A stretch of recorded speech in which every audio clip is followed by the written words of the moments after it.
Hello everyone आज आमार निरामिष भात साजत आछे या भात और बनाइছো या मुगु दाइल या फला मुगुर दाइल बनाइছো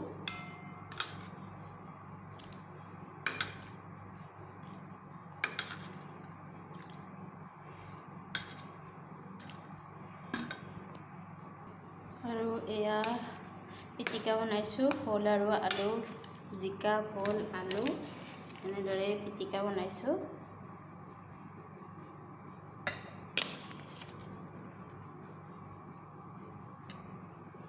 और या बुटर चाटनी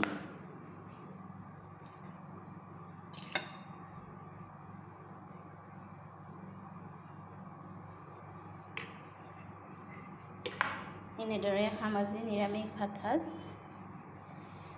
एखतলৈ সাজি দিছো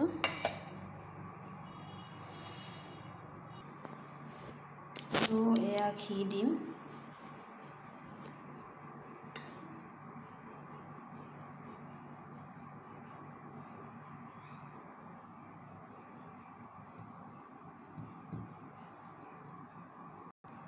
আৰু আমাৰ এয়া আজিৰ নিৰামিষ ভাত সাজ ৰেডি হৈ গ'ল আৰু এতিয়া ভাতখিনি এখেতক দি লওঁ এয়া দি দিলোঁ আৰু এতিয়া আমি নিৰামিষ ভাত সাজ খাই ল'ম।